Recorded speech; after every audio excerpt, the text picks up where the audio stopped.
Bienvenue sur Good Visa, le podcast voyage et bien-être pour s'évader et se ressourcer. Chaque épisode vous invite à découvrir une destination et une histoire de vie inspirante. Aujourd'hui, préparez-vous à faire un tour du monde express.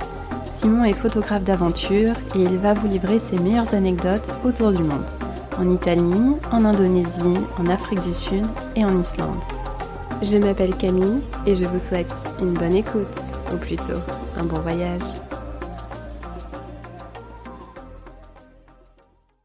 Bonjour à tous, bonjour à toutes, bonjour Simon. Bonjour Camille. Comment te sens-tu aujourd'hui ? Eh ben écoute, ça va, très très content de participer à cet épisode avec toi, mais j'ai hâte de découvrir ce qui nous attend, tout simplement. On va voir ce qu'on va découvrir et creuser par rapport à tout ton parcours. Donc écoute, merci d'avoir pris le temps aujourd'hui. Je suis vraiment contente qu'on puisse échanger aujourd'hui.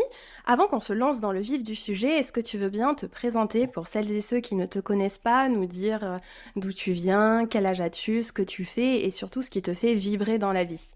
Ouais, carrément. Alors moi, je m'appelle Simon Humeler, j'ai 26 ans, je suis photographe d'aventure. Ça fait un peu plus de 7 ans que je voyage un petit peu partout dans le monde pour déjà dans un premier temps travailler avec différentes marques et différents organismes, puis par la suite en fait me lancer des défis que je relève de mon côté et pour pouvoir les documenter tout simplement. Donc j'ai eu la chance il y a de ça quelques mois de pouvoir créer un livre en collaboration avec la maison d'édition Dashbook qui va retracer du coup toutes mes aventures et ça va être justement le sujet du podcast d'aujourd'hui. Donc voilà, je viens du nord de la France, vraiment pas du tout destiné à partir en voyage de base parce que personne ne partageait cette passion de mon côté. Et puis un petit déclic a fait que j'ai voulu me lancer tous ces défis, tout simplement. Super, merci. Et tu vois, je trouve ça hyper intéressant que tu dises que tu étais, entre guillemets, pas prédestiné au voyage, parce que je repense à pas mal de mes invités. C'est vrai ils me partageaient beaucoup, et même moi-même, je l'ai partagé quand j'ai parlé un peu de mon parcours, que c'était quelque chose qui était quand même bien ancré dans la famille. Donc, tu es l'exemple qu'on n'a pas besoin d'avoir été des aventuriers ou des passionnés de voyage dans la famille pour pouvoir faire rentrer tout cet univers dans nos vies, quoi. Ouais, c'est ça, exactement. Moi, la première fois que j'ai voulu partir tout seul, j'avais 17 ans et quand j'en ai parlé à mes parents, c'est vrai que je me souviens encore de mon père qui avait peur, qui voulait que je prenne toutes les assurances possibles et inimaginables pour me courir parce que c'était vrai que là, on avait voyagé quand j'étais petit avec mes parents, mais vraiment sur des voyages très classiques, en hôtel, en formule all inclusive, comme beaucoup connaissent. Et c'est vrai que quand je lui racontais un peu ce que je voulais faire, il avait un peu peur. Surtout qu'on a eu pas mal de galères lors de nos voyages. Je pense qu'on en parlera un petit peu plus plus tard. Mais ouais, effectivement, je n'étais pas du tout prédestiné en tout cas à me lancer tous ces défis. Et c'est arrivé un peu comme un cheveu sur la soupe. Et c'est vrai que c'est quelque chose qui a changé ma vie, quoi. Et d'ailleurs, est-ce que maintenant tes parents, ou même ta famille de façon plus générale, ça les a inspirés pour plus voyager peut-être ? Ouais, carrément, ça leur a vachement ouvert l'esprit, en tout cas sur beaucoup de choses, bien qu'on fait beaucoup de voyages qu'ils auraient aimé faire depuis toujours et que eux ne se sentent pas capables parce que c'est une autre génération, ils parlent pas forcément très bien anglais, etc. Et donc forcément, ils n'osent pas toujours passer le cas. Mais c'est vrai que nous, en tout cas, on a essayé de les emmener le plus possible et de leur faire découvrir le plus possible de choses pour que puis ils puissent aussi avoir cette vision du monde qu'on a pu avoir au fur et à mesure des voyages, quoi. Bah parfait, merci d'avoir pris le temps de partager ça avec nous. Donc, je raconte toujours un petit peu comment les invités se retrouvent au micro. Et donc, en fait, toi, tu m'as contacté il y a quelques mois sur Instagram. Tu m'as donc parlé de tes aventures, ton livre que j'ai découvert qui s'appelle Au sommet de soi, donc aux éditions Dashbook. Et j'ai découvert tout ton parcours et je me suis dit, ah bah oui, faut qu'on parle sur le podcast. Et donc, j'ai découvert ton livre. Et ce qui est très drôle, c'est qu'en fait, on va revenir dessus, je pense, tout à l'heure. À un moment, tu racontes que tu es parti accompagner un aventurier sur un stage de survie. Et là, je vois le nom Julien Abbat et je me dis, mais non, c'est pas vrai. Et en fait, j'avais pas fait le lien direct que tu avais découvert le podcast à travers le profil Instagram de Julien, avec qui j'ai donc fait un épisode sur le Yukon et l'aventure, la survie. Donc ça m'a fait tout drôle de le retrouver dans ton livre. Et voilà, j'aime bien sur ce podcast, tu vois, tout s'entremêle, tout se goupille toujours assez bien. Donc je suis vraiment super contente qu'on puisse échanger. Donc tu as 17 ans et un matin tu te réveilles, tu as un éclair de lucidité et tu réalises qu'on a en moyenne à peu près 27 000 jours à vivre, que le temps est un bien précieux, une ressource illimitée que tu ne devrais plus gaspiller et là tu te dis tout doit changer. Est-ce que tu veux bien nous expliquer cet éclair ? Ouais, carrément. En fait, ce qui se passe, c'est que donc moi, j'étais en fac de langue à l'époque. Je venais juste d'avoir mon bac. Et c'est vrai que je savais absolument pas ce que je voulais faire de ma vie plus tard. Je faisais une fac de langue parce que voilà, je me disais que les langues, bah, c'était important plus tard, que moi, j'avais des facilités en anglais de mon côté. Donc, du coup, j'ai pris aussi la facilité pour partir dans ce domaine-là. Et en fait, en me réveillant un matin, je me suis dit, bah mince, en fait, tous mes potes, ils savent déjà ce qu'ils ont envie de faire. Ils préparent tous des écoles de commerce. Ils sont tous en train de, voilà, de préparer leur avenir et leurs parents les poussent à faire ça. Et moi, j'étais vraiment pas déjà destiné à partir sur des études supérieures. Je savais vraiment pas quoi faire de ma vie. Et en fait, je suivais un YouTuber qui s'appelle Adam Horowitz, qui est un YouTuber également basé sur le voyage, qui a sorti une vidéo ce jour-là, qui expliquait que voilà, effectivement, bah, en fait, la vie, on a un quota de jours qui va défiler. Et malheureusement, bah, à la fin de ces jours-là, bah, on risque de tous finir au même endroit, tout simplement. Et je me suis dit, bah, ok, tu as 17 ans. Je pense que c'est le moment de pouvoir profiter de ta vie. J'ai ma sœur qui m'a énormément inspiré parce qu'elle est cascadeuse et a fait un métier dont elle rêvait depuis toujours. Donc, elle s'en est donné les moyens. Et je me suis dit, voilà, la fac, c'est pas pour moi. En tout cas, c'est pas ce qui me fait vibrer. Donc, il faut vraiment que je me donne les moyens, que je fasse quelque chose qui me plaît, tout simplement. Et en fait, au fur et à mesure bah voilà, de m'inspirer de différents aventuriers, j'avais toujours rêvé de partir un petit peu à l'aventure, partir en voyage, etc. Et il se trouve que bah voilà, du jour au lendemain, je me suis dit que bah, moi aussi j'en étais capable, moi aussi si je m'en donnais les moyens, j'étais capable de faire des choses en tout cas qui me plaisaient dans la vie. Et puis j'ai décidé de trouver par tous les moyens possibles comment faire pour partir à l'aventure. Donc voilà, j'ai laissé tomber les études de mon côté. En tout cas, j'ai terminé mon année et j'ai passé ma dernière année en tant que candidat libre. Et j'ai décidé de consacrer le restant de ma vie, en tout cas, au voyage, tout simplement. Et après, la photographie est quand même rapidement rentrée en jeu dans ta vie. Est-ce que tu avais toujours aimé la photo? Comment ça se fait que tu t'es lancé dans cet art, j'ai envie de dire? Mais en fait, ce qui se passe, c'est que mon papa a toujours été très passionné par la photo. Quand il était jeune, c'est pareil, il faisait des reportages dans sa commune, etc. Et c'est quelque chose enfin, avec qui on en parlait énormément. Et c'est vrai que au début, je m'y intéressais pas plus que ça. En fait, la photo est plus arrivée par la passion du voyage. C'est-à-dire que quand je partais faire des petits week-ends à droite à gauche, je me disais, bah, c'est dommage parce que j'ai l'impression de faire quelque chose de trop cool, puisque personne dans ma famille voyage énormément. Et moi, en fait, j'ai la chance de le faire. Donc, il faut absolument que je puisse garder des souvenirs. Et en fait, au fur et à mesure de vouloir garder ces souvenirs, j'ai commencé à m'intéresser à la photo. Alors au début, comme tout le monde, hein, j'avais l'impression qu'avec mon téléphone, je faisais des trucs incroyables et il fallait absolument que je les partage. Et puis, de fil en aiguille, en fait, j'ai commencé à faire des rencontres et puis je m'y suis de plus en plus intéressé pour justement créer des souvenirs que je pourrais montrer à mes enfants plus tard. Parfait. Et donc là, ça va être le début de toute une aventure, parce que c'est vrai que j'ai oublié de préciser au début de l'épisode. En fait, quand tu m'as contacté, voilà, tu avais fait tous ces voyages assez incroyables. J'avais du mal à me dire, bon, quelle destination on va prendre, puisque sur Good Visa, à chaque fois, on prend la destination coup de cœur de l'invité. On fait vraiment un focus sur cette destination-là. Et avec ton histoire, je me suis dit, mince, quel pays on va choisir? Il y avait trop de choses à raconter sur chaque destination. Et en fait, je me suis dit, ben en fait, on va faire un petit peu une aventure autour du monde, un tour du monde express, où en fait, ce qui m'a beaucoup plu aussi, c'est qu'on sent que dès tes premiers voyages et après au fur et à mesure de tes aventures, ça a été un apprentissage à chaque fois, que petit à petit tu construisais un petit peu cette nouvelle vie. Et d'ailleurs, je pense aussi que c'est pas pour rien que ton livre s'appelle Au sommet de soi, où ça a été un sacré voyage intérieur où tu as appris des leçons dans chaque destination que tu as découvert. Et c'est pour ça que du coup, on va déconstruire un petit peu cet épisode où on va aborder du coup plusieurs destinations et on va commencer par l'Italie. Donc là, en fait, tu as donc 17 ans et un matin, tu reçois un appel qui va changer ta vie, comme tu l'expliques. Est-ce que tu peux nous en dire un peu plus? Ouais, carrément. En fait, au fur et à mesure où je commençais à voyager et m'intéresser aux photos, je me suis dit que voilà, pourquoi pas, en fait, pour commencer à financer mes voyages, parce qu'à 17 ans, j'avais pas les finances nécessaires, bah, j'allais peut-être pouvoir, pourquoi pas, commencer à travailler avec des marques. On est au tout début des réseaux sociaux et c'est vrai que tout cet univers d'influenceurs, etc., n'existait pas encore. Et je me suis dit, bah voilà, pourquoi pas, en fait, commencer à proposer mes services à des marques. J'ai la chance de pouvoir voyager, j'ai la chance d'avoir cet esprit où j'ai envie de me surpasser, et en tout cas de trouver des aventures un peu particulières. Et je me suis dit, bah, pourquoi pas, en fait, commencer à démarcher des marques de mon côté, leur proposer bah, de partir en voyage pour eux et de leur faire en tout cas de la pub et en tout cas surtout de faire du contenu pour eux qu'ils allaient pouvoir réutiliser. Il y a une marque de lunettes de soleil qui me contacte parce qu'ils souhaitent faire une campagne directement sur les réseaux sociaux sur les sports d'hiver, tout simplement. Et ils me proposent du coup d'aller faire une aventure sur les Dolomites en Italie, donc la chaîne de montagne hein, qui se trouve dans le nord de l'Italie, et de partir avec un certain nombre de photographes et de figurants sur place pour justement promouvoir leur marque par le biais des photos qu'on pourrait faire. Et moi, en fait, c'est vrai que j'ai vu cette opportunité tout de suite et j'ai tout de suite accepté forcément parce que il y avait le gamin en moi qui rêvait de voyager qui a fini par accepter. Et en fait, je me suis vite rendu compte en arrivant sur place que, étant donné que j'avais amené des vrais photographes pour cette fois-ci et pas des photographes comme moi qui cherchaient juste à prendre des photos avec leur portable et qui venaient juste de débuter avec un appareil, je me suis dit qu'en fait, j'avais pas forcément cette légitimité. Et arrivé sur place, du coup, il fallait assumer tout simplement. Donc, c'est là où j'ai rencontré Thibaut et Chloé, à qui je fais une petite dédicace parce que c'est devenu des très bons amis depuis qu'on s'est rencontrés, qui sont deux photographes absolument géniaux et ils m'ont transmis justement cet amour de la photo et de la vraie photo cette fois-ci.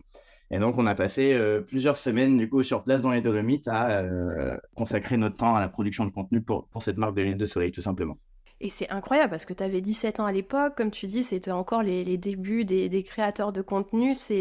C'était un beau petit coup de pouce du destin, j'ai envie de dire, que ce projet énorme te tombe dessus, parce que tu racontes dans le livre que tu avais des budgets assez incroyables pour cette campagne. Et tu vois, les Dolomites, je vais être totalement transparente, je ne connaissais pas du tout. Enfin, j'avais jamais été creusée pour voir les photos donc, de ce massif montagneux en Italie, qui est donc, comme tu le disais, au nord de l'Italie. C'est à proximité de la frontière autrichienne. C'est à peu près à 2 heures de Vérone.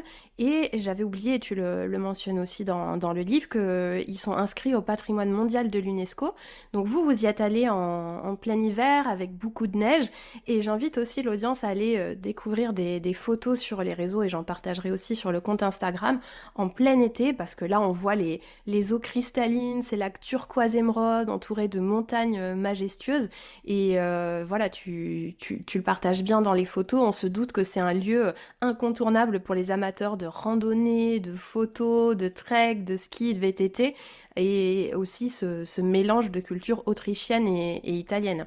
Et est-ce que toi, parce que là vous êtes parti pour faire purement les photos et tu expliques que vous vous levez tôt le matin, que là tu commences à comprendre que oui, tu vas pouvoir faire de ta passion ton métier, mais tu te rends compte aussi que ça va nécessiter du travail, de l'implication, de la patience. Exactement, c'est ça. En fait, le truc, c'est que si on en parle un petit peu avec mes proches aujourd'hui, ce qui se passe, c'est que quand j'ai quelque chose en tête, je me donne toujours les moyens pour aller jusqu'au bout. Le problème qui se pose actuellement, enfin en tout cas souvent, c'est que des fois, je me lance dans des projets sans en avoir forcément les compétences. Et en fait, je finis par apprendre sur le tas et je finis toujours par retomber sur mes pieds. C'est la chance que j'ai, c'est que voilà, je finis toujours par réussir à me débrouiller sur place pour que tout se passe bien.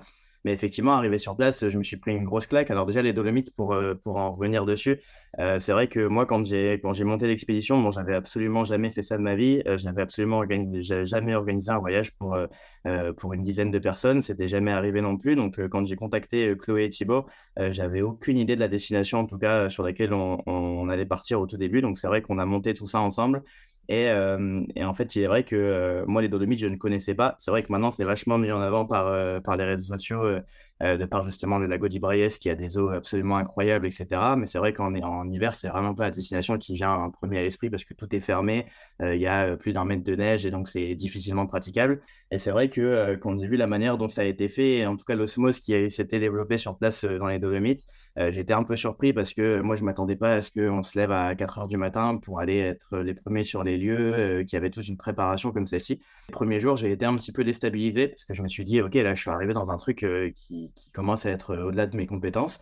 Et en fait, j'ai commencé voilà, à essayer de m'adapter, à montrer aussi que moi, j'avais quelque chose en plus à apporter de par le fait de justement de oser, de pas trop se poser de questions. Au fur et à mesure, il y a vraiment une osmose qui s'est créée et le voyage a été absolument incroyable. Et c'est vrai que le résultat était vraiment parfait et la marque avait adoré, quoi.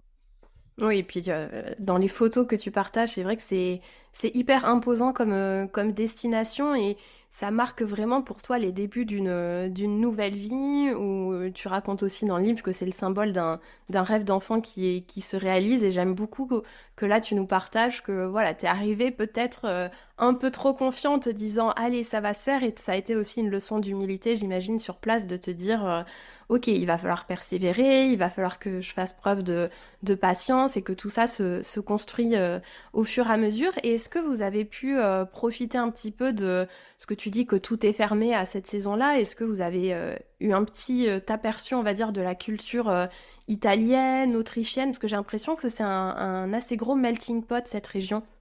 Ouais, ouais, carrément. Alors maintenant, ça a perdu vachement d'authenticité, c'est-à-dire que maintenant, ça s'est quand même vachement rempli d'hôtels 5 étoiles, de luxe, etc., qui sont par ailleurs très très chouettes.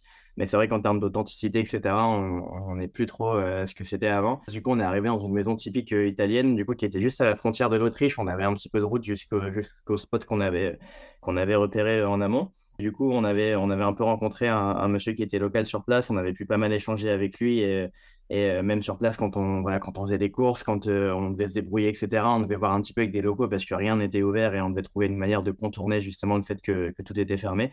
Et ça nous a permis vraiment de pouvoir échanger avec la culture locale. C'est quelque chose qui était hyper chouette, quoi. Vraiment, ça me vend du rêve parce que quand j'ai découvert les paysages, comme je vous disais tout à l'heure, hors saison, en plein été, pardon, ça fait rêver et se dire, oui, alors c'est pas la porte à côté, mais c'est quand même très proche de la France et c'est vraiment des paysages époustouflants. Et en tout cas aussi par rapport à la photo, de ce que j'ai cru comprendre, tu t'es dit, voilà, je vais capturer la magie de l'instant présent, je vais la transformer en image et vraiment raconter une histoire. Et j'aime bien aussi que tu nous racontes là que c'était en 2017, que c'était pas encore très connu, parce que du coup ça me fait une bonne transition pour une autre destination, Bali, où là en fait ça a été encore une fois, tu as découvert un pays qui était alors touristique mais pas encore trop. Et là on avance en fait toujours dans ton cheminement, parce que donc là les Dolomites c'était le début d'une nouvelle vie. Et là avec Bali tu vas nous raconter que ça a vraiment été le début de ton éveil intérieur. Est-ce que tu peux nous raconter pourquoi tu as décidé de partir à Bali? Ouais, effectivement. Alors, en fait, à la fin de mon voyage dans les Dolomites, mon esprit s'est vachement ouvert parce que je me suis dit, voilà, ce qu'on vient de monter, je viens à peine d'avoir 18 ans, du coup, à la fin des Dolomites. J'ai trouvé ça absolument incroyable et pour la première fois de ma vie, du coup, je me suis dit, OK, je sais ce que je veux faire plus tard, je sais ce à quoi je veux me dédier. J'ai enfin trouvé une passion qui va me suivre. Et en fait, je trouvais ça fou ce qu'on avait réussi à monter avec Chloé, Thibaut et les autres. Je me suis dit, bah, OK, je pense que c'est le moment de se lancer vraiment tête baissée et d'arrêter d'avoir des parasites autour et de pouvoir justement se lancer dans la passion. Et donc, je voulais continuer justement à voyager, mais cette fois-ci, je voulais vraiment voyager dans une destination qui était très, très lointaine. L'Europe, j'avais déjà fait plusieurs fois avec mes parents et je voulais vraiment voilà, voir autre chose et commencer un peu à m'ouvrir l'esprit sur d'autres paysages, tout simplement. Et en fait, tout naturellement est venu Bali parce que voilà, je me suis dit, c'est l'Asie, je cherchais une destination qui n'était pas très, très chère non plus parce que je sortais justement des études. Et je me suis dit, bah voilà, Bali, ce qui est super chouette, c'est que bon, les billets d'avion sont très chers. Encore à l'époque, ça allait, on n'est pas sur ce qu'on connaît maintenant. Et arrivé sur place, bah, on a la possibilité de vivre pour pas grand-chose parce que c'est un peu la communauté des backpackers. Je m'étais un peu renseigné en amont et je me suis dit, bah voilà, c'est vrai que c'est la destination où j'ai l'impression que toutes les personnes comme moi se retrouvent, des personnes qui étaient un peu perdues et qui finissent un peu par découvrir le voyage, etc. Et en fait, bah voilà, du jour au lendemain, j'ai réservé mon billet d'avion et puis je suis monté dans l'avion sans trop réfléchir et je me suis retrouvé là-bas plusieurs mois pour pouvoir en profiter tout simplement. Oui, et puis pour faire le petit rappel, donc Bali, c'est une île du sud de l'Indonésie, c'est une province, ça on a peut-être tendance à l'oublier, c'est surnommé l'île des dieux, c'est très célèbre pour ses temples, pour ses rizières en terrasse, pour ses plages paradisiaques, et c'est vraiment une archipel gigantesque, puisque c'est le plus grand archipel du monde avec plus de 17 000 îles, et 6 000 sont habitées, c'est aussi les plus longues côtes du monde avec plus de 54 000 kilomètres de côte, et plus de 700 langues locales, donc on a vraiment une diversité linguistique et un mélange culturel assez incroyable, tout comme sa diversité. Donc là, après ce voyage aux Dolomites, où voilà, tu as ressenti plein de choses, tu sentais que tu étais en train de te construire, là avec Bali, tu sens que tu as besoin de faire le point, de te recentrer, de te calmer. Un petit peu, parce que voilà, tu nous expliquais enfin, tu expliques dans le livre que tu as beaucoup d'idées, beaucoup d'envie, et là tu sentais que voilà, il fallait se calmer un petit peu. Est-ce que tu peux nous décrire l'ambiance que tu as découvert à Bali?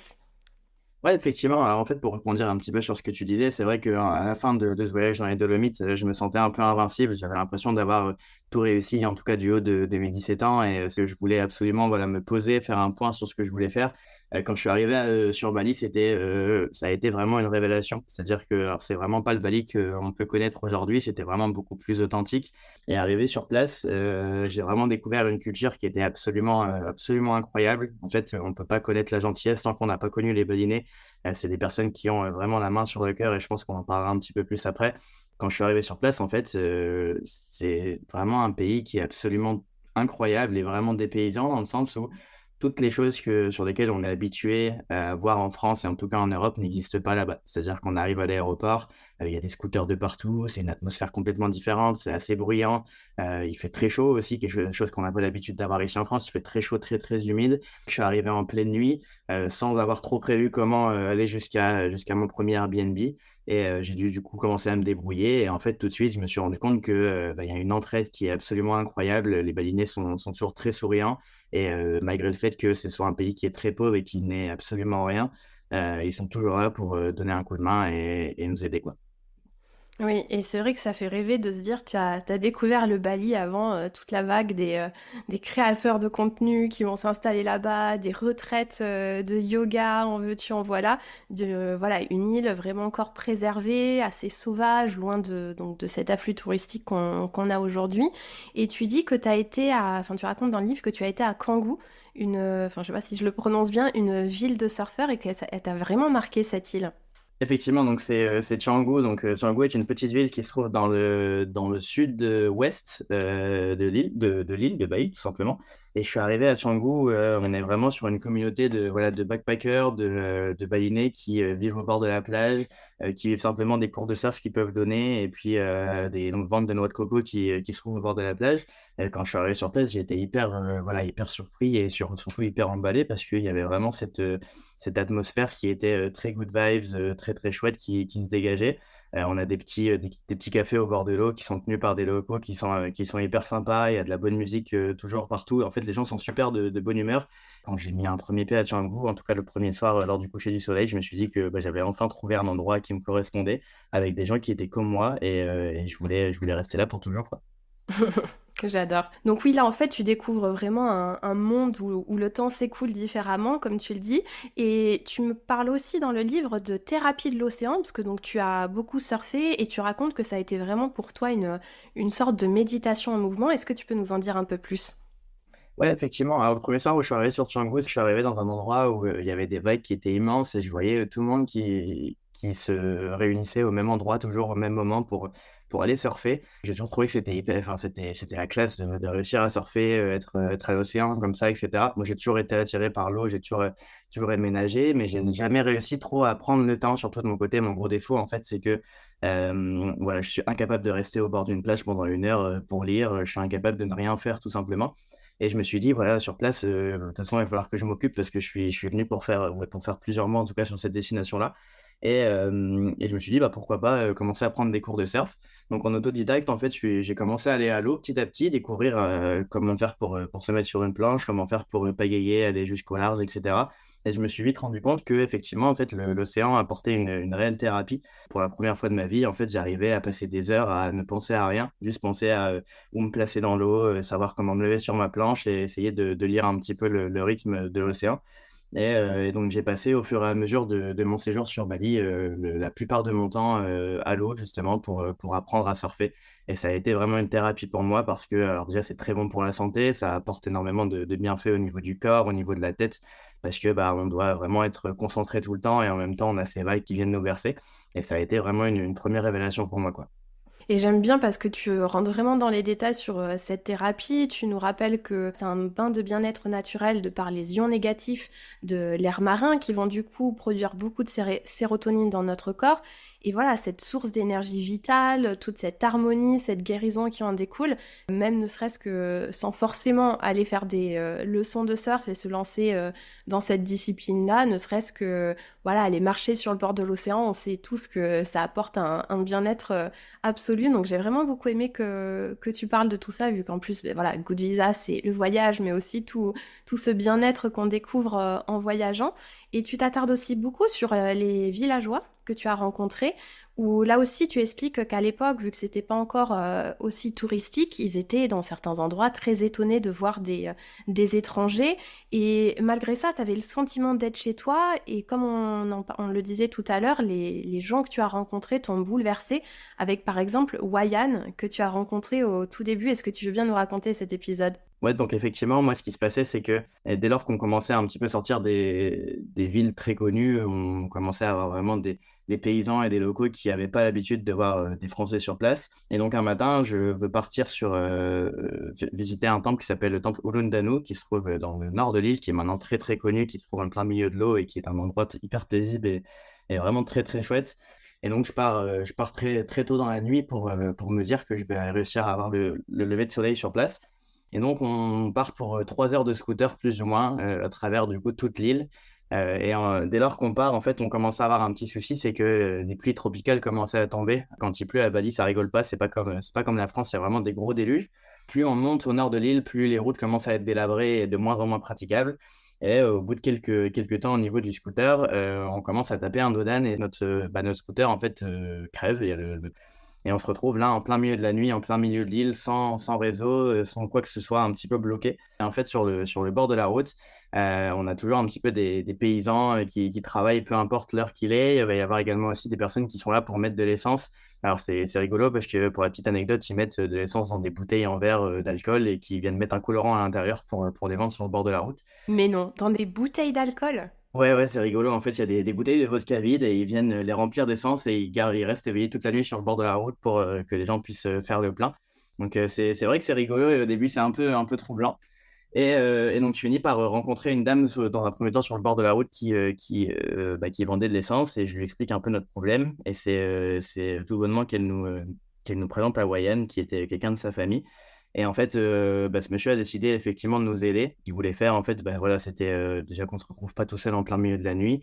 Et il a commencé à vouloir justement passer un peu de temps avec nous. Il était hyper surpris de voir des Européens dans ce coin-là de l'île. Ils avaient pas l'habitude d'en voir. Lui, il parlait très peu anglais, donc on a dû commencer un petit peu à se débrouiller pour discuter. Et au fur et à mesure, on a commencé à discuter, à essayer de tisser des liens. Et donc, il a essayé, il nous a proposé en fait de nous emmener avec lui sur son scooter. Et on a été jusqu'au temple avec lui. Et on a passé une journée absolument incroyable, quoi. Et en plus, tu as pu découvrir la gastronomie locale avec le nasi goreng. Il me semble que c'est dans sa famille que tu as goûté ce plat. Exactement. Donc, en fait, on a passé la journée avec lui. Il nous a emmené jusqu'au temple. Il nous a partagé plein d'endroits qui étaient de base très peu connus. Donc, voilà, il voulait absolument nous emmener voir des cascades. Donc, on a vraiment passé la journée de 4h30 du matin jusqu'à pas loin de 18h le soir, où il nous a emmené voir des cascades qui étaient connues que par les locaux. On a vu certains temples. Voilà, il nous a raconté plein d'anecdotes, etc.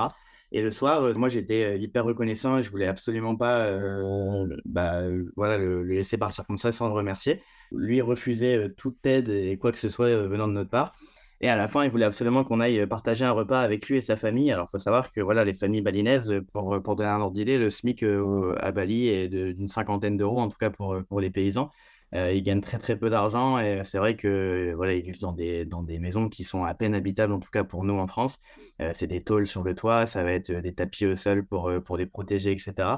Et en tout cas, dans cette famille-là que nous, on a vu. Et il voulait absolument qu'on aille goûter un repas local avec lui. Donc, il nous a invités dans sa famille et on a passé une soirée absolument incroyable. On a goûté le nasi goreng avec eux.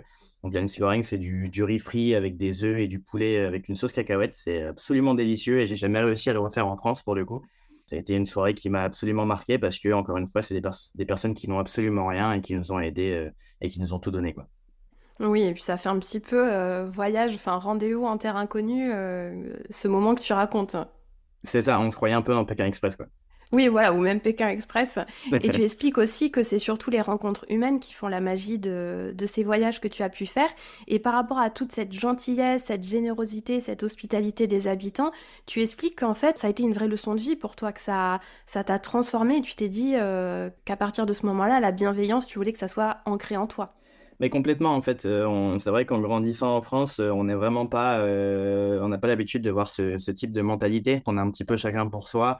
Et quand on finit par expérimenter ce type d'expérience, ça ouvre vraiment l'esprit. Je me suis dit qu'à partir de maintenant, je voulais absolument pouvoir aider les gens, paraître en tout cas agréable et de montrer la meilleure version de moi-même à chaque fois que je vais rencontrer quelqu'un. Parce que des personnes comme eux qui n'ont absolument rien, en fait, se nourrissent simplement de la gentillesse et de ce qu'ils vont donner aux gens. Parce qu'ils font pas ça pour recevoir, ils font simplement ça parce que ça les rend heureux et ça se lit directement sur leur visage, quoi. Oh, j'adore. Ça donne envie de repartir, effectivement, de s'inspirer de toutes ces cultures qui, des fois, j'ai l'impression, voient la vie tellement plus simplement et se prennent tellement moins la tête. Et voilà, c'est riche d'apprentissage, je trouve. Mais aussi, tu expliques que Bali, ça a éveillé en toi, en plus de tout cet aspect-là, un vrai désir d'aventure, une soif d'exploration, parce que là, tu t'es dit, Ok, c'est un petit peu, voilà, tu as eu ton éveil intérieur, comme on le disait, et là tu sentais qu'il était temps pour toi de repousser tes limites, de sortir de ta zone de confort, de vraiment te surpasser dans tes retranchements pour en apprendre plus sur toi. Ah, en fait, ce qui se passe effectivement, c'est que sur Bali, on rencontre tout un tas de personnes, des gens qui sont toujours ouverts à la discussion et au fur et à mesure de l'échange, moi, au tout début, quand je suis parti sur Bali, j'avais l'impression que c'était l'aventure d'une vie. J'avais l'impression que déjà, j'accomplissais quelque chose d'absolument incroyable. Et au fur et à mesure de rencontrer des gens sur place, de s'inspirer sur Internet d'autres aventuriers, etc., on se rend compte que les possibilités sont infinies. Et ces 2 mois-là ont été vraiment un moment où je me suis encore une fois posé, que j'ai un peu vidé ma tête et que je me suis dit, voilà, mon but maintenant, ça va être de repousser mes limites. Je veux absolument vivre d'autres expériences comme celles que je viens de vivre et vraiment aller explorer le monde entier parce qu'on a plein de choses à voir et surtout, il faut absolument que je fasse ça avant de mourir. C'est bizarre, mais cette passion-là m'a vraiment développé, entre guillemets, une peur de mourir parce que je veux absolument vivre tout ce que je peux vivre avant de plus pouvoir le faire, en tout cas. J'ai vraiment cette peur de vieillir où je me dis, bah voilà, j'ai rencontré par exemple Moyenne qui avait pas loin de 70 ans, qui avait du mal à être, voilà, être debout dans son champ et à entretenir son champ. Et le fait de le voir et de voir que lui, il avait pas cette chance que nous, on avait de pouvoir vivre toutes ces choses, je me suis dit, il faut absolument que je me lance plein d'autres défis, plein d'autres aventures et que je m'arrête pas de voyager. Oui, tu as ressenti une urgence en fait à vivre. C'est ça. On va pas avoir le temps d'en parler, mais tu racontes dans le livre, donc comme ça fait un petit suspense pour celles et ceux qui découvriront ton livre. Tu racontes que 7 ans plus tard, tu es retourné à Bali et que tu sentais que Bali avait toujours ce pouvoir unique de reconnecter, enfin de nous reconnecter avec nous-mêmes. Et voilà, tu racontes là aussi que tu as appris à prendre le temps. Enfin, j'ai beaucoup aimé cette partie aussi, donc je la laisse en suspense pour ceux qui découvriront ton ouvrage.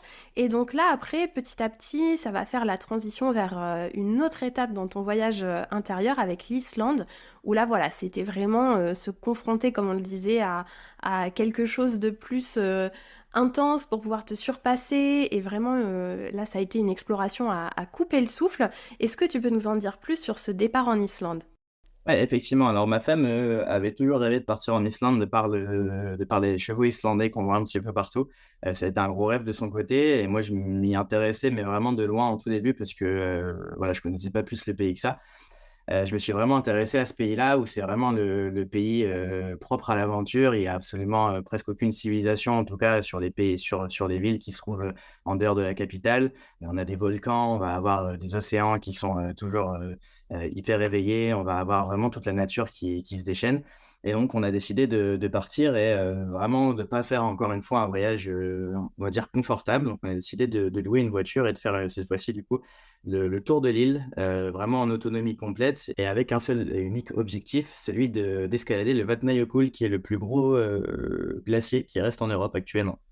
Ah oui, et ça, c'était un sacré challenge parce que là, vous avez dû quand même vous renseigner. C'était tout un nouveau chapitre d'aventure parce que là, il fallait être équipé. C'était pas, oui, on va s'amuser à escalader une petite montagne. C'est vraiment voilà, le plus grand glacier d'Europe, carrément. C'est ça, exactement. En fait, un peu propre à ce que j'avais fait pour les Dolomites, on est un peu parti tête baissée sans trop prêter attention aux dangers qui étaient sur place, ni à ce que ça allait Vous enseignez. nous enseigner. Exactement, c'est ça. Donc, en fait, voilà, on s'est dit, on y va. Le but, c'est de faire cette ascension-là. On va apprendre sur place et on va essayer d'apprendre des locaux également, parce que bah, on n'apprend jamais mieux que par les locaux.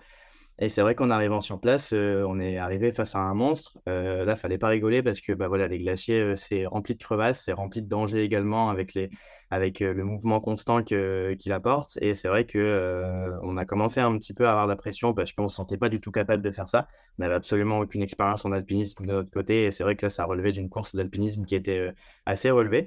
Et donc, on a fait des rencontres sur place, encore une fois, qui nous ont permis d'apprendre. On a pris le temps d'apprendre et aussi d'être, encore une fois, encadré de la meilleure manière qu'il soit. Et c'est vrai que bah, ça a été un souvenir qui était dingue, quoi.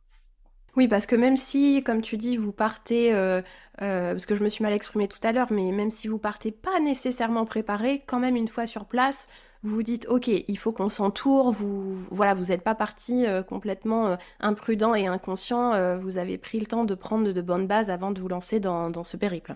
C'est ça, on est vraiment conscient des risques que chaque destination peut avoir. Et c'est vrai qu'arrivé sur place, on s'est vite rendu compte de toute façon qu'on n'aurait pas été capable de faire ça seul et en tout cas sans aucune expérience. Ça représentait trop de dangers et en tout cas, c'était aussi effrayant de notre côté de voir ce à quoi on s'attaquait. Donc oui, sur place, on a vraiment pris, toutes les infos nécessaires auprès des locaux et auprès des guides pour justement pouvoir faire cette ascension de la manière la plus sécure qui soit, quoi. Oui et puis c'est pour ça je voulais vu que je m'étais mal exprimée, je voulais me corriger un petit peu, que les gens se disent pas, «Oui, oui, on peut partir comme ça, à l'aventure, un petit peu à la one again» et dans ton livre, tu racontes aussi que ça a été vraiment enfin, ça a marqué une réflexion pour toi par rapport à votre relation à la nature et la façon dont nous pourrions nous inspirer du mode de vie des Islandais où, voilà, pour préserver notre planète, pour vivre plus en harmonie avec elle. Qu'est-ce qui fait que tu as eu cette réflexion-là à la suite de ce voyage? C'est vrai que les pays nordiques sont une vraie leçon en termes d'environnement parce que quand on arrive sur place, on se prend une vraie claque. En arrivant en Islande, on atterrit sur l'aéroport de Reykjavik où on est sur une ville classique comme on peut tous la connaître. Et au fur et à mesure où on s'enfonce un petit peu dans le pays, on se rend compte que voilà, la nature prendra toujours le dessus et que la nature est forte tout simplement. Et on voit que les Islandais sont vraiment là pour la préserver. Toutes leurs croyances sont tournées aux alentours de leur nature parce qu'ils ont une nature qui est absolument incroyable. On a des villes qui sont vraiment très très espacées en Islande parce qu'ils ne sont pas capables de s'implanter parce que justement la nature est trop forte de par le fait qu'ils ont des volcans, des rivières, des forêts, enfin voilà, il y a tout un tas d'écosystèmes différents. Et quand on est arrivé sur place, donc sur le glacier, on s'est rendu compte que le glacier avait énormément reculé. Pour vous donner un ordre d'idée, en l'espace de 20 ans, le glacier a reculé de pas loin de 200 mètres de par la fonte des glaces, justement. Et ça a été une vraie claque parce que c'est vraiment quelque chose qui est hyper majestueux et nous, on s'en rend pas compte quand on arrive sur place que en tout cas, notre manière de consommer a un réel impact sur la nature. Et là, pour la première fois de notre vie, on pouvait vraiment s'en rendre compte face à nous que voilà, en fait, c'est pas n'importe quoi ce qu'on entend à la télé, c'est pas n'importe quoi le fait de faire attention à l'environnement, etc. Prend une vraie claque parce que bah, eux, c'est leur terrain de jeu, c'est l'endroit où ils vivent et on se rend compte que c'est les premiers à souffrir de tout ça, quoi. Mmh.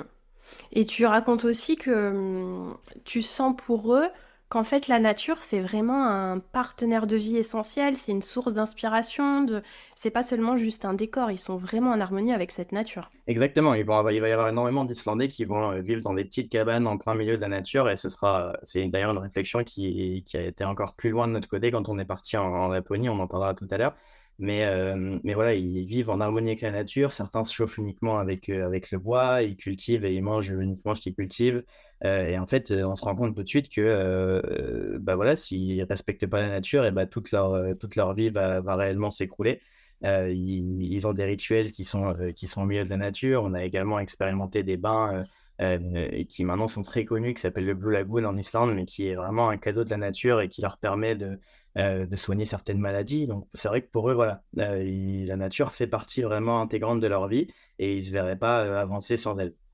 Oui, et justement, tu parles du Blue Lagoon avec, tu as des photos dans ton livre. C'est dans le sud de l'île, c'est un joyau naturel de l'Islande et comme tu dis, c'est plus qu'une attraction touristique parce que c'est aussi un phénomène géothermique unique au monde avec des eaux turquoises qui sont alimentées en fait par une combinaison de lave et d'eau de mer qui est filtrée à travers les roches volcaniques et ça a été classé par National Geographic comme l'une des 25 merveilles au monde. C'est ça, en fait, il se trouve que c'est le seul endroit au monde où on peut retrouver une certaine algue qui se trouve à l'intérieur. Et en fait, ces algues-là sont maintenant prescrites par même des médecins en France. Donc, certains Français vont jusqu'au Blue Lagoon pour se soigner, notamment les scléroses en plaques, qui est une maladie que nous n'arrivons pas en tout cas à soulager ni à soigner ici en France. Et en fait, cette algue-là a une magie et ça permet aux gens qui viennent s'y baigner vraiment d'être soulagés de manière immédiate. Et encore une fois, bah, ça montre aux Islandais que la nature est plus forte que tout et qu'en la respectant, et bah, la nature, du coup, les remercie et leur permet d'avoir des choses de ce type-là. Donc, c'est vrai que c'était vraiment un endroit qui était absolument incroyable, rien que visuellement et en plus de ça, d'un point de vue plus profond, quoi. Oui, donc c'est pour ça, tu vois, je suis vraiment contente, même si j'espère que l'audience sera pas trop frustrée, qu'on s'attarde pas plus sur chaque destination, mais c'est voilà, encore une fois, la construction de ton voyage intérieur où à chacune de ces expéditions, en fait, tu as une nouvelle prise de conscience. Et là, c'est vraiment sur l'impact dévastateur du réchauffement climatique et d'être peut-être encore plus sensibilisé à la beauté de notre monde. Et ensuite, tu vas partir, on va changer complètement de climat.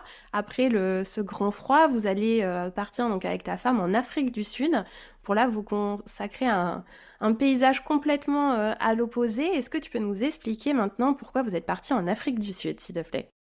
Ouais, alors en fait, ma maman avait toujours rêvé de partir en Afrique du Sud, en tout cas de faire un safari de son côté.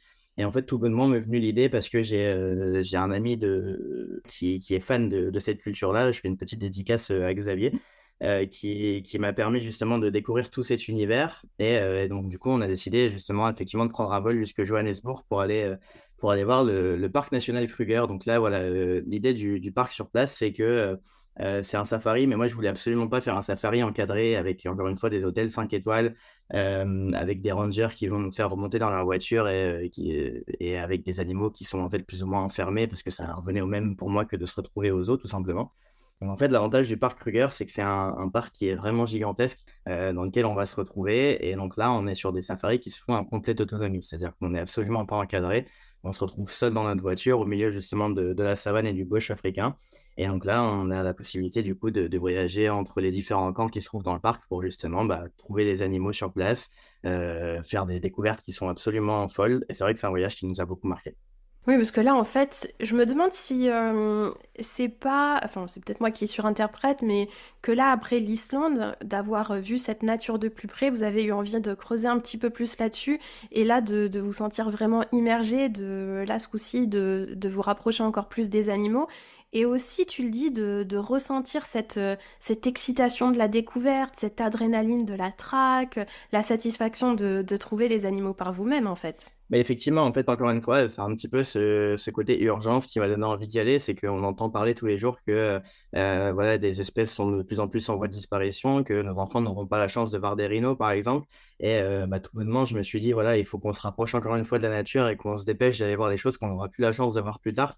Parce que voilà, on a de moins en moins de certaines espèces qui sont sur Terre.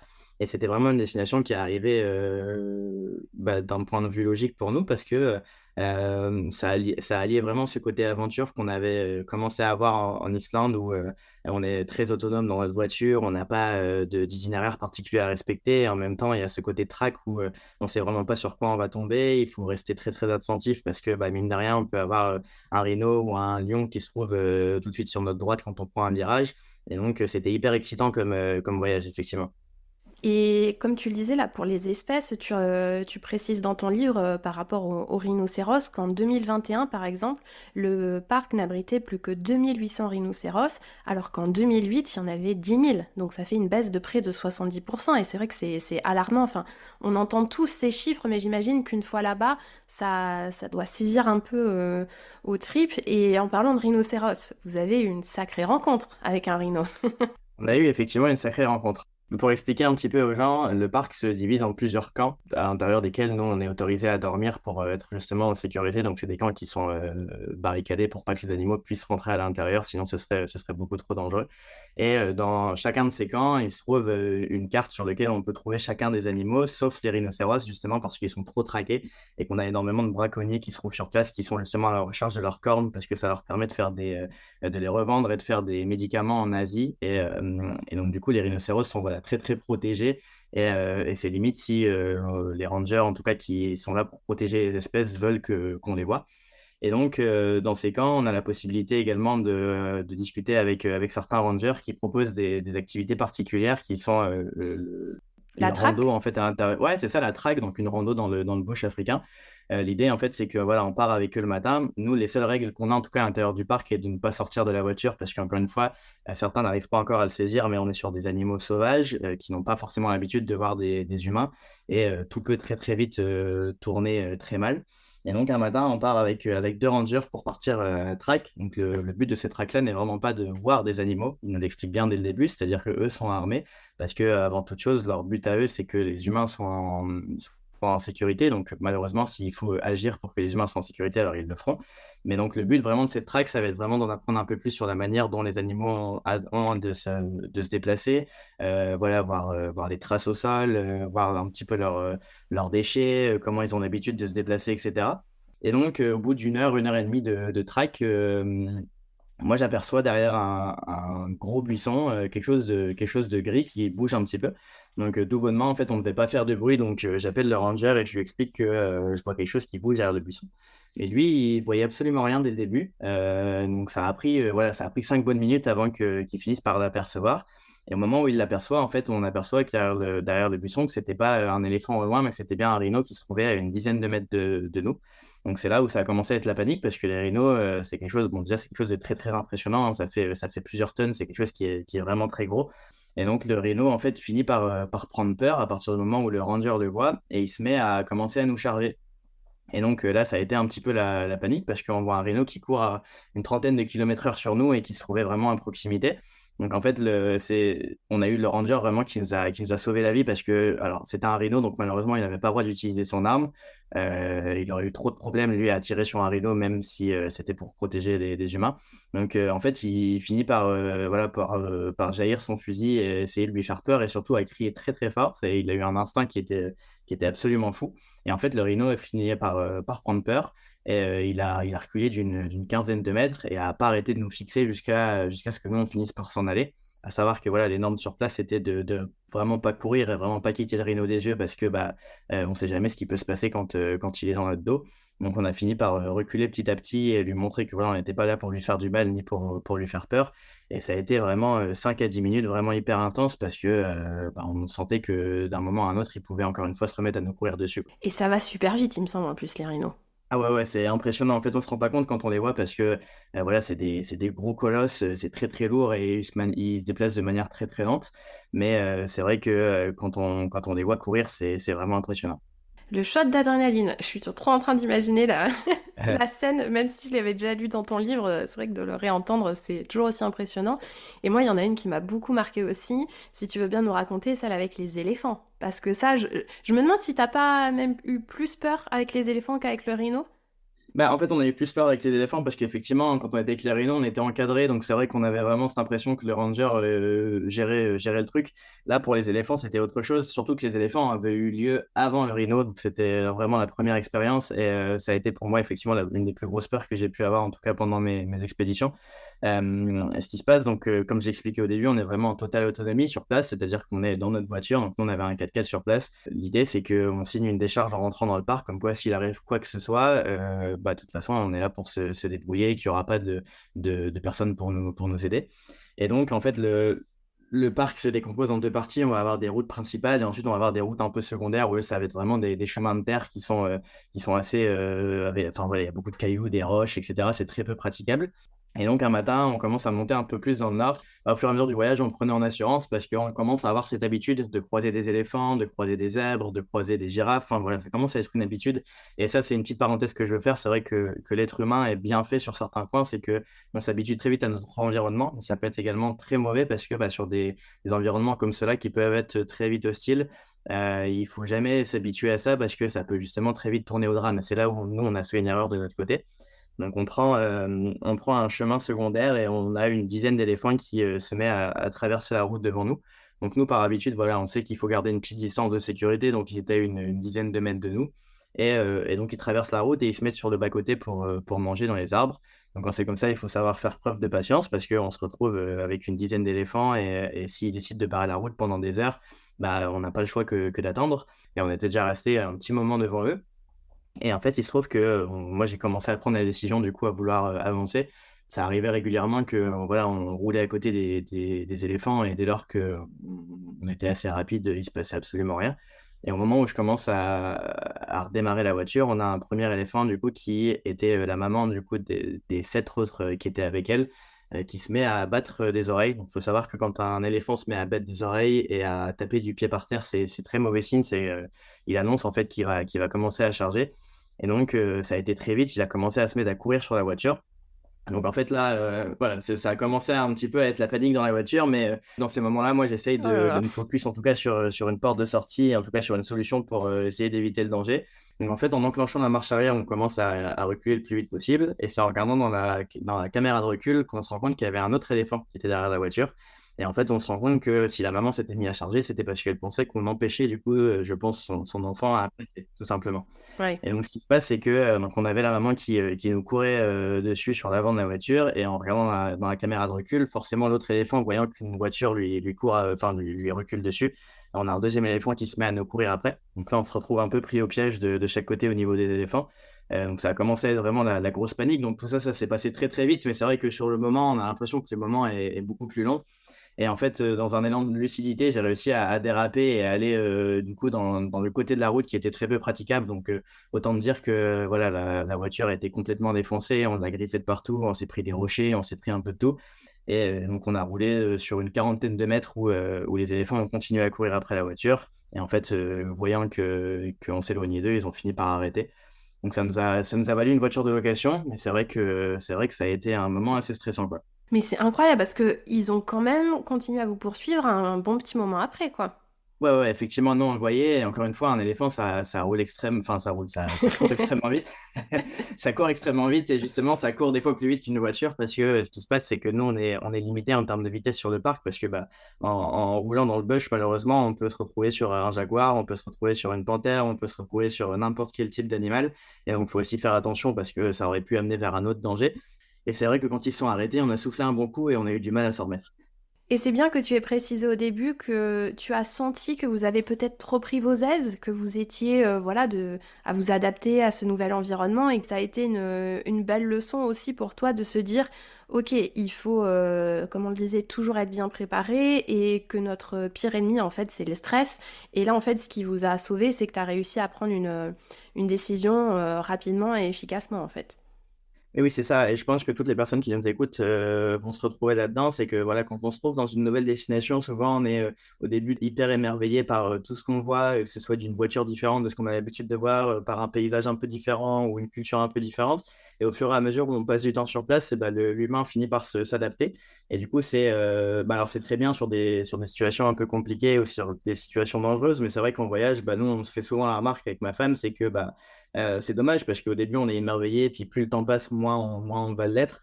Et c'est vrai que dans des situations qui peuvent s'avérer dangereuses, et même en survie, je l'ai appris beaucoup avec Julien, du coup, la personne que tu avais reçue, il faut jamais justement laisser le corps s'habituer, parce que c'est là où on commence à faire des erreurs et c'est là où on finit par se mettre en danger. Oui, et on relâche un petit peu notre vigilance. C'est ça. Donc encore une fois, l'Afrique du Sud, ça a été une nouvelle étape dans ton aventure, dans ce cheminement où là, c'était voilà, l'adrénaline et savourer l'instant présent parce que tu expliques aussi que vous avez vraiment pris le temps et vous avez pris conscience qu'il était important de ralentir dans ce voyage. Ouais, effectivement, on était resté vraiment un long moment sur place, et l'Afrique, de toute façon, ça nous force à devoir ralentir parce que malheureusement, les animaux, encore une fois, ils sont pas là toutes les 5 minutes et à chaque coin de rue. Donc, des fois, il faut savoir attendre 3, 4, 5 heures pour trouver un lion ou en tout cas un animal qui est difficile à trouver. Donc, ça nous a appris vraiment à avoir cette patience, et cette patience qui nous permet de voir des choses qui en valent la peine. Donc, c'est vrai que ça a été un voyage qui nous a pas mal transformés. Et en termes de transformation, alors on va juste l'évoquer un petit peu parce que on va manquer de temps, mais il y a aussi eu ce fameux voyage en Laponie finlandaise, où d'ailleurs j'invite l'audience à aller écouter, j'avais déjà enregistré un épisode sur la Laponie. Donc en fait, à la fin de votre voyage avec ta femme, tu as reçu donc un appel pour accompagner donc Julien dans un stage de survie grand froid, et afin de vous préparer, donc avec Lisa, vous avez décidé de partir en plein mois de décembre en Laponie finlandaise pour apprendre et vous préparer à des conditions extrêmement difficiles avec ce grand froid. Donc là, si on résume ce voyage, qu'est-ce que toi tu en as retenu de cette aventure en Laponie? Qu'est-ce qui t'a le plus marqué? Donc effectivement, ce qui nous a vraiment marqué de notre côté, donc pour mettre un petit peu dans le contexte, nous, le défi qu'on s'était donné sur place, c'était vraiment de faire la traversée d'un lac en pleine autonomie, en plein hiver. On avait des températures négatives qui étaient assez extrêmes. Et voilà, encore une fois, on y allait un petit peu tête baissée. On s'est dit qu'on allait encore une fois apprendre sur place et finir par se débrouiller. Et en fait, voilà, la leçon qui est le plus ressortie de notre côté, c'est que en fait, plus l'aventure est poussée et plus elle est extrême, plus les souvenirs commencent à être hyper marquants de notre côté. Donc, on a vraiment pris goût à ce côté aventure et c'est vraiment quelque chose que j'essaie de mettre en avant dans mon livre. C'est que plus je suis parti à l'aventure, plus en fait ce curseur d'aventure a été loin de mon côté. C'est qu'au début, voilà, le fait de partir à Bali, ça a été pour moi une grande aventure et j'ai fini par justement effectivement me mettre à traverser des lacs gelés en pleine autonomie parce que, encore une fois, le corps finit par s'habituer et on veut toujours aller plus loin. Et donc, ça a été vraiment une leçon d'humilité, encore une fois, tant par la nature, parce que la nature en Laponie est absolument incroyable, et également par le biais des défis qu'on s'est lancés de notre côté parce que ça a été des défis sur lesquels on ne se sentait absolument pas capable de faire il y a de ça quelques mois. Et encore une fois, voilà, ce qu'on veut passer comme message, c'est que même si aujourd'hui vous ne vous sentez pas capable de faire quoi que ce soit d'un point de vue professionnel, d'un point de vue personnel, peu importe le thème, le tout c'est de se lancer. Il y a pas de super-héros dans la vie, il n'y a que des personnes qui osent. Et le fait de pouvoir justement oser, ça permet vraiment de vivre des choses qu'on ne soupçonnerait absolument pas. Et en fait, le corps humain n'a pas de limite. Les seules limites que vous avez, c'est les limites que vous vous donnez vous-même. Et vous vous rendrez vite compte que en vous lançant des défis qui vous paraissent absolument impossibles, vous en êtes également capable parce qu'il y a toujours une solution sur place, il y a toujours une solution pour s'en sortir et vous finirez par grandir de toutes ces aventures, quoi. Mais quelle conclusion! Tu vois, c'est vrai que j'avais encore des questions sur la Laponie, mais je trouve que c'est vraiment chouette de terminer sur cette note parce que j'ai l'impression aussi que ça. Voilà, t'as un petit peu. Alors, j'imagine que tu vas continuer à voyager, mais que t'as un petit peu bouclé cette boucle de tous ces voyages que tu avais entamés, que la Laponie, c'est venu un petit peu. Comment dire, c'est venu un petit peu refermer ce cercle où ça y est, tu as fait ta découverte, ton voyage intérieur, tu as de bonnes bases maintenant pour aller vers l'avant et surtout tu as terminé avec cette notion de, voilà, la nature nous enseigne beaucoup d'humilité, beaucoup de respect. C'était aussi pour te faire comprendre que, voilà, la nature, elle nous remet aussi parfois à notre place et que face à elle, on n'est rien en fait. Exactement, c'est ça. En fait, il faut réussir à la respecter et puis à profiter avec elle. On a un terrain de jeu qui est absolument incroyable, en tout cas sur notre planète, et il faut vraiment en prendre conscience. C'est vrai que dès lors qu'on commence à s'ouvrir un petit peu à tout ce qu'elle peut nous offrir, et on rend compte des possibilités qui sont infinies et on n'a pas assez d'une vie complète pour relever tous les défis qu'elle peut nous proposer, quoi. Et tu vois, je me fais la réflexion, j'ai reçu dans mes invités précédents, il y avait Nicolas Dubreuil sur le Groenland, Flavien Hillat sur le Svalbard avec la Norvège, et j'ai l'impression en fait que, alors c'est peut-être parce que j'ai pas encore reçu d'invités sur des climats très chauds, dans le désert et ce genre de choses, j'ai l'impression que le froid est vraiment là pour nous enseigner des sacrées leçons et que il y a des grandes prises de conscience quand on voyage, voilà, près de ce cercle polaire en fait. Effectivement, en fait, c'est vrai que le froid en général, en tout cas les pays nordiques, sont vraiment des pays qui sont pour moi très très marquants et ça fait partie maintenant de mes pays préférés. De base, j'étais pas du tout prédestiné, en tout cas à partir dans ce type de pays. Moi, j'étais vraiment attiré par le soleil, un peu comme tout le monde, hein. Quand on part en vacances, on cherche un peu le confort. Et en fait, on se rend vite compte que quand on se met dans des situations un peu difficiles sur ce type de pays, ce qu'on en apprend et en tout cas le sentiment que ça dégage quand on finit par en sortir, c'est bien plus fort que le confort qu'on aurait pu avoir dans une destination un peu plus chaleureuse, tout simplement. Donc, c'est vrai que voilà, les pays nordiques ont des paysages qui sont vraiment absolument incroyables, qui nous remettent un petit peu à notre place, qui nous font comprendre que voilà, face à la nature, on n'est rien. Le froid a énormément de bienfaits, mais c'est aussi très, très dangereux. Moi, c'est quelque chose qui a fini par me passionner, surtout en échangeant un petit peu avec Julien, qui lui aussi est passionné par les pays nordiques.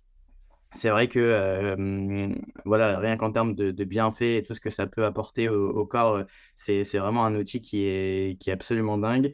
Et pour se lancer des défis et comme terrain de jeu, le fait de pouvoir avoir des lacs gelés et le fait de pouvoir avoir des températures qui sont négatives, ça permet vraiment de pouvoir se surpasser et d'expérimenter en tout cas des choses qu'on n'aurait pas l'habitude de faire dans un temps classique, quoi.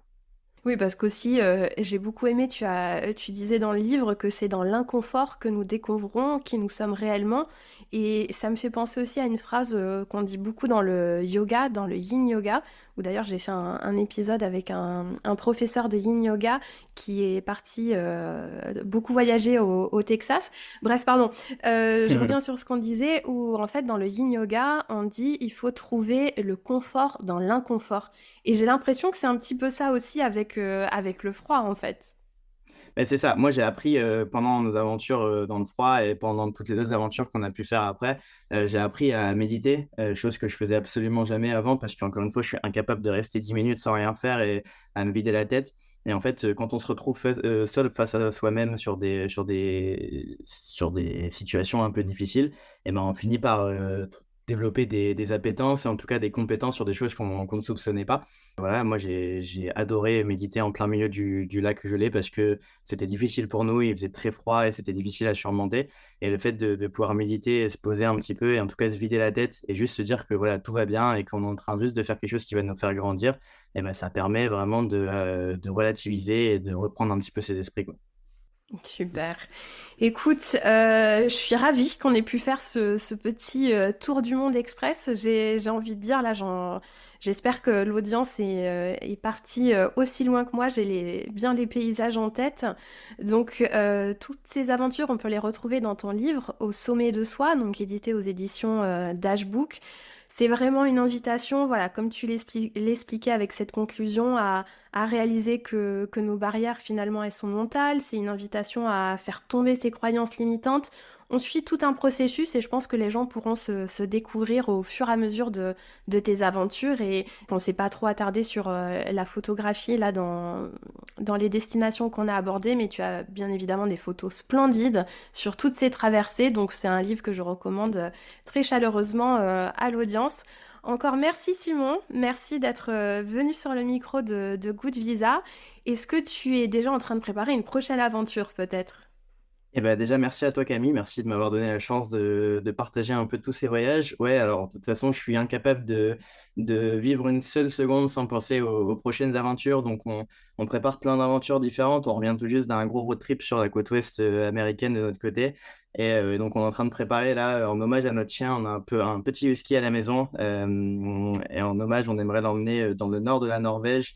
Justement, encore une fois, faire la traversée d'un lac gelé, donc lui apprendre avec un musher à faire du chien de traîneau, et donc traverser ce lac-là en totale autonomie avec lui. Et c'est une aventure qui se prépare longtemps à l'avance, donc ce sera, je pense, d'ici quelques mois, mais c'est ce qu'on est en train de préparer de notre côté, ouais. Ah, génial. Et peut-être, je sais que, alors c'est un peu ma spécialité, je dis que je conclus l'épisode et à chaque fois j'ai toujours quelque chose à dire, je pense que l'audience est un peu habituée, mais peut-être rappeler aussi que là on a l'impression en fait que ta vie c'est juste des voyages, des séjours. Non, il faut rappeler quand même que tu travailles durement aussi avec toutes tes photos, avec tous tes projets, avec ton livre, que ça, toutes ces expériences, ça tombe pas du ciel en fait. Non, c'est ça exactement. C'est vrai que ça représente énormément de travail, énormément de préparation. Et en fait, tout est une question de sacrifice. Moi, j'ai trouvé voilà, ce qui me faisait avancer chaque jour et ce qui me permet vraiment de me lever le matin et d'être heureux. C'est de préparer ces aventures au détriment de certains petits conforts de la vie. Je peux recommander à n'importe qui de faire la même chose parce que moi, ça m'a permis de changer ma vie et de m'ouvrir à plein de choses. Et voilà, le voyage, ça peut changer une personne et j'en suis témoin. Tu en es effectivement l'exemple parfait. Donc, écoute, je te souhaite une super belle année parce que bon, cet épisode sort quand même en plein mois de janvier et de très belles aventures pour la suite. Et encore merci Simon. Merci à toi. À bientôt. À bientôt. Merci à vous. Merci pour votre écoute. J'espère que cet épisode vous a plu, qu'il vous a permis de vous évader et de vous ressourcer. J'ai besoin de vous pour que l'aventure Good Visa continue. Vous pouvez vous abonner sur votre plateforme préférée afin de suivre les nouveaux épisodes. Si ce n'est pas déjà fait, vous pouvez laisser 5 étoiles et un avis et même en parler autour de vous. Il y a aussi le compte Instagram Good Visa Podcast, tout attaché, que vous pouvez suivre où je poste régulièrement des photos et des vidéos pour illustrer les épisodes. Ça me touche énormément quand je reçois vos retours, alors vraiment n'hésitez pas à me faire un mot. Merci à vous, à bientôt.